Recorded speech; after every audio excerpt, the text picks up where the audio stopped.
హైదరాబాద్ ఒక సుందరమైన నగరం.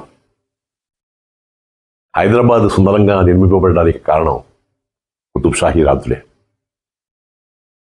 ఈ కుతుబ్ షాహీ రాజుల్లో మొట్టమొదటిగా సుల్తాన్ కులీ కుతుబ్ షా, ఆ తర్వాత ఇబ్రహీం కుతుబ్ షా, తర్వాత కులీ కుతుబ్ షా, వీళ్ళు ముగ్గురు కూడా ఈ హైదరాబాద్ యొక్క అభివృద్ధికి తోడ్పడిన వారే. ఇబ్రహీం కుతుబ్ షా చాలా గొప్ప సంస్కారం ఉన్నటువంటి రాజు.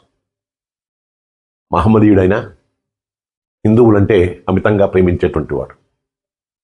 ఉర్దూ కవులతో పాటు తెలుగు కవుల్ని, సంస్కృత కవుల్ని కూడా గొప్పగా ప్రేమించి తమ సంస్థానంలో నిలుపుకున్నవాడు. ఈ ఇబ్రహీం కుతుబ్ షా రాజ్య పరిపాలనలో కూడా చాలా గొప్పగా ఆలోచించేవాడు. ఈ హైదరాబాద్ యొక్క విస్తృతిని పెంచడానికి కోసం అని చెప్పని ప్రయత్నం చేసిన వాడు. దాంట్లో కులీ కుతుబ్ షాకు ఎక్కువగా పేరున్న గోల్కొండ కోటని రాజ్యం వెళ్ళినటువంటి ఇబ్రహీం కుతుబ్ షా తన గోల్కొండ కోటకు పక్కగా మంచి సుందరమైనటువంటి ఒక సరస్సు ఉండాలని చెప్పని భావించాడు. ఆ సరస్సుని మంచినీటి కొలనుగా కూడా ఉపయోగించుకోవడం కోసం చెప్పని ఆలోచించాడు. గోల్కొండకు కానీ భవిష్యత్తులో ఏర్పడేటువంటి విస్తృతమైన నగరానికి కానీ మంచినీరు కావాలని చెప్పంటే ఆ సరస్సు మనకు పనికొస్తుంది కదా అనేటువంటి అభిప్రాయంతో ఒక ప్రాంతాన్ని ఎంపిక చేసి ఆ ప్రాంతంలో సరస్సును తవ్వించడానికి అన్ని ఏర్పాట్లు చేశాడు. ఆ సరస్సుని తవ్వించాలనుకున్నప్పుడు ఆయన ఎవరినో నియమించలేదు. తన అల్లుడైనటువంటి హుసేన్ని ఆ సరస్సుని నిర్మాణం కోసం చెప్పి ఉపయోగించాడు. హుసేను రాజభక్తి గలవాడు, ప్రభుభక్తి గలవాడు. ఇబ్రహీం కుతుబ్ షా అంటే ఎంత అభిమానమో రాజుగా ఆయనని అంతగా గౌరవించేవాడు, అంతగా మర్యాదగా చూసేవాడు.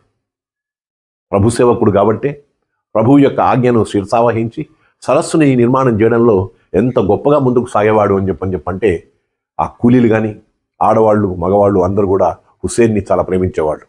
హుసేన్ కూడా రాజు యొక్క ప్రేమను, అభిమానాన్ని చూరగొని ఆ సరస్సుని అనుకున్న దానికంటే ముందే నిర్మించి ఈ భాగ్యాన్ని ఈ భాగ్యనగర వాసులకు కల్పించినవాడు హుసేన్. హుసేన్ సరస్సును నిర్మించిన తర్వాత ఆ సరస్సులో నీళ్ళన్నీ కూడా నిండిన తర్వాత అందంగా ఉండేటువంటి ఆ సరస్సును చూడడానికి ప్రభువు ఇబ్రహీం కుతుబ్ షాను పిలిపించాడు.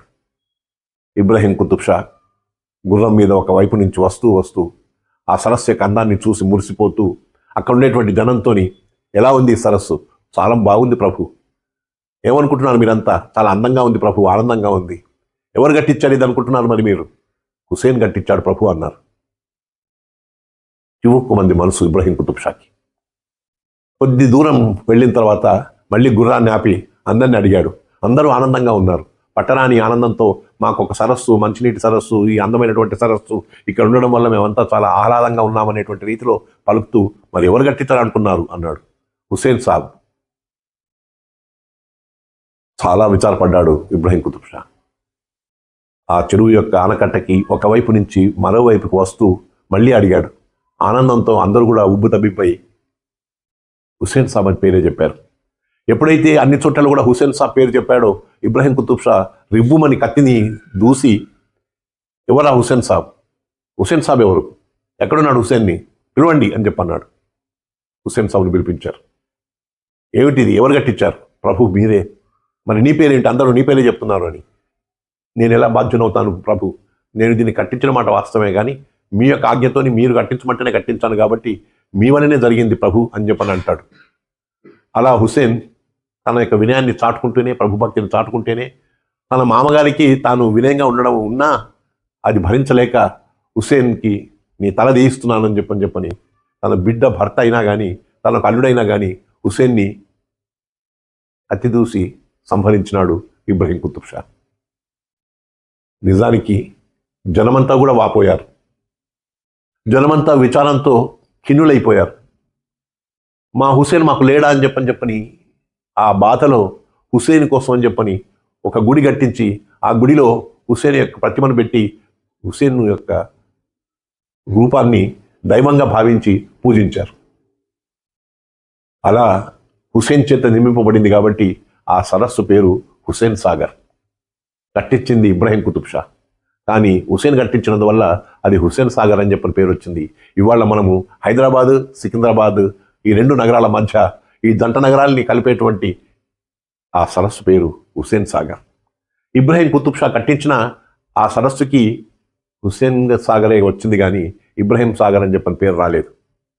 బాధలో కూడా ఈ బాధని మర్చిపోలేకుండా ఉన్నాడు ఇబ్రహీం కుతుబ్ షా. అందుకే హుస్సేన్ సాగర్ అనేటువంటిది, హుస్సేన్ అనేటువంటిది హైదరాబాదీయుల యొక్క మనసుల్లో నిలిచిపోయాడు, దేవుడిగా నిలిచిపోయాడు. అందుకని హుస్సేని ఆలం అని చెప్పని ఒక పేరుతో ఇవాళకి కూడా ఆయన పేరు మీద ఒక నగరం ఏర్పడింది, ఒక వాడ ఏర్పడింది. అక్కడ హుస్సేన్ యొక్క గుడి కట్టించి హుస్సేన్ను దేవుడిలాగా భావించేటువంటి వాళ్ళు ఉన్నారు, ఆయనను దైవంగా భావించే వాళ్ళు ఉన్నారు. ఎవరైనా సరే ఒక మంచి పని చేస్తే, చిత్తశుద్ధితో చేస్తే, ప్రభుభక్తితో చేస్తే, మంచి భావంతో చేస్తే వాడు దేవుడిలా కొలవబడతాడని చెప్పడానికే హుస్సేన్ సాగర్ని మనం ప్రతీకగా వాడతాం. ఈనాడు హుస్సేన్ సాగర్ ఆ హుస్సేన్కి మంచి పేరు వచ్చేలా మనందరి మధ్య నిలుచునుంది. ఎన్ని ఏళ్ళైనా ఇప్పటి వరకు కూడా హుస్సేన్ సాగర్ నిండా నీళ్లతో ఆ హుస్సేన్ సాగర్ను చూస్తే హుస్సేనే జ్ఞాపకం వస్తాడు నాకు ఎప్పటికైనా. జంట నగరాలకు అందాన్ని కల్పించేటువంటి, అందాన్ని కూర్చేటువంటి, సౌందర్యాన్ని అందించినటువంటి హుస్సేన్ సాగర్ యొక్క చరిత్ర ఇది.